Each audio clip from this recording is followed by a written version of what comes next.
So a huge haul today, and I'm definitely very pleased with what I got.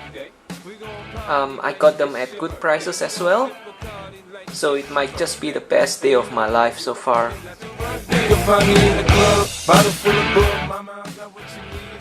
Paul from Speedley Customs sold me these Sota figures. I've been really looking forward to these figures so I can have them in my Street Fighter collection.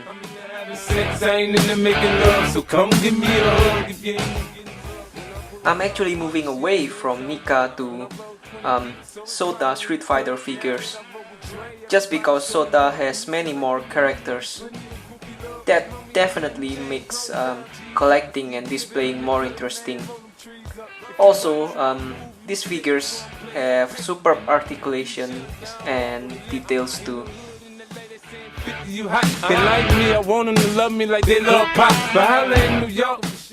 Big shout out and thanks to Paul. He's actually having a contest in his Facebook page. I'll put a link to that page so you can join the contest. Please go and check it out. Here is another corner in my room which is getting crowded. I got these figures in, well, I suppose you can call it vanilla posing.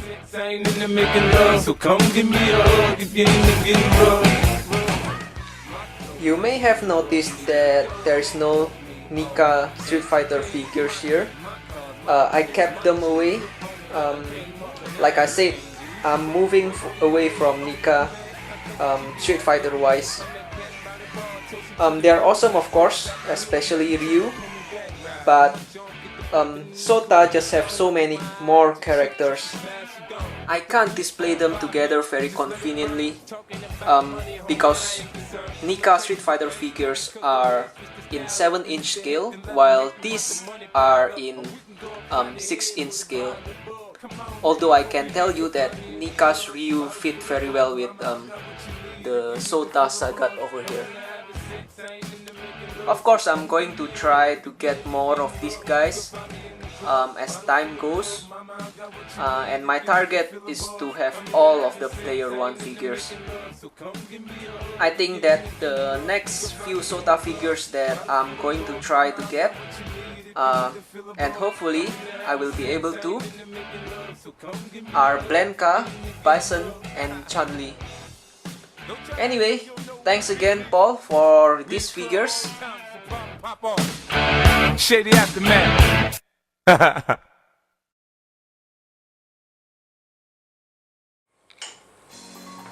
In the middle of taking pictures here, these are for, well, I suppose you can call it a weekly event over at the Facebook group page. So what happens is we set a theme for a Saturday and everyone will post pictures with that particular theme.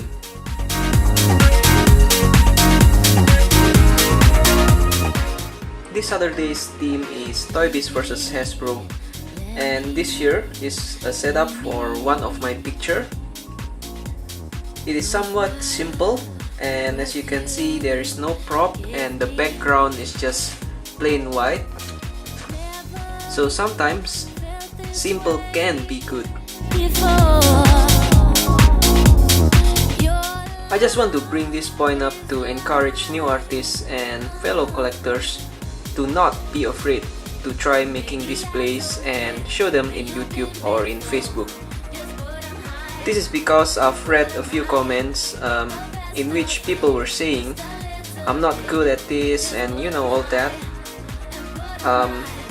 I suppose you should just give it a try, and more likely than not, I believe you'll find this very fun. Just start simple, focus on the posing, and eventually everything will fall into place.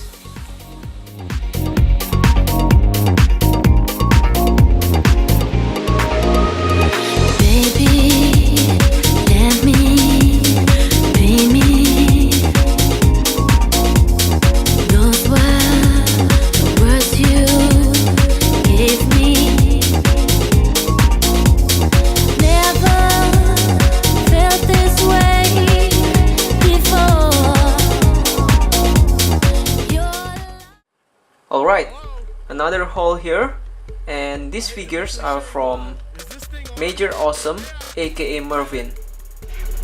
Chedder, Chedder, Chedder, testing, Chedder. I've said before that I'm looking to get more figures from DC characters, especially those related to Batman. I'm also thinking of starting building my Justice League team, so I got this Hal Jordan. And of course, I've been looking for the Valkyrie and Hulk 2-pack for, well, forever. Those two are really hard to get nowadays.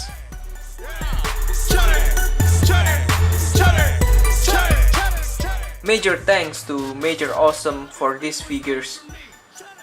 His channel is My Superhero Identity. He has a huge DC collection, so please go and check him out.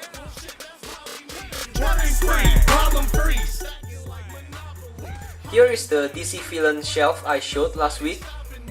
It's a little more, well, crowded now, which is awesome. I'm really happy with how this looks, and it's only going to get more crowded. I'm not sure if there is even a space for one more figure here. I really have to get another Ditolf, I think. But anyway, that's another story.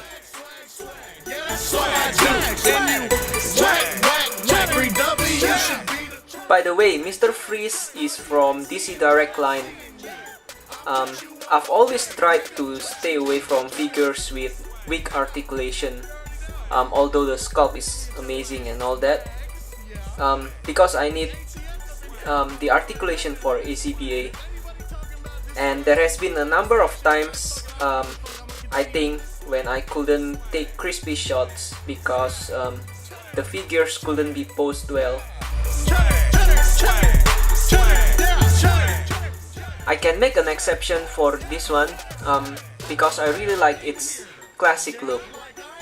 It reminds me a lot of the Batman animated series, and I watched that show a lot as I grew up. Also, it is less bulky, which is good. I mean, I don't have enough space as it is. I might buy the DC Superheroes Mr. Freeze, but that will be in the future, and definitely that's another story. I was going to show this Mr. Freeze at a closer look earlier, but I ended up forgetting to take the footage. Now that he's in there, it's really hard to take him out. I got Valkyrie here displayed with the rest of the Avengers team. So one figure closer to completing the recent Avengers team. I keep the Hulk that came with it. I have already had that Hulk before, so now I got two. I have the first one in that shelf with the rest of the original Avengers, and I'm really happy with this shelf here. So I thought I needed to get another one for ACPA displays and pictures. I'm very glad that I have a spare one now. So again, big thanks to MajorAwesome. And here we have Batman Legacy Arkham City Robin. He comes in a 2-pack with Joker, which I'll show later.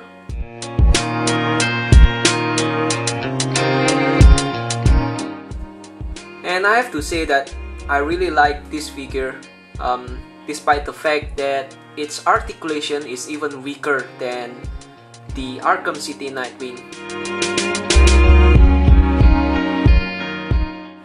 This figure, however, has a great sculpt, and I strongly feel that it captures the likenesses of Robin in the game. There's also this mysterious feeling coming from this figure.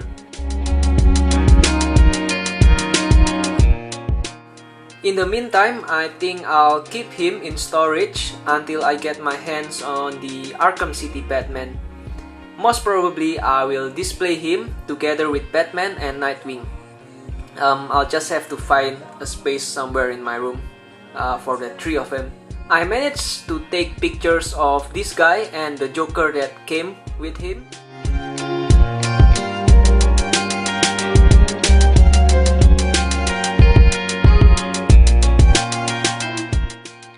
This has been another episode of Mindless Spot. Please comment, rate, and subscribe. And please check the links in the description box. See you all next week.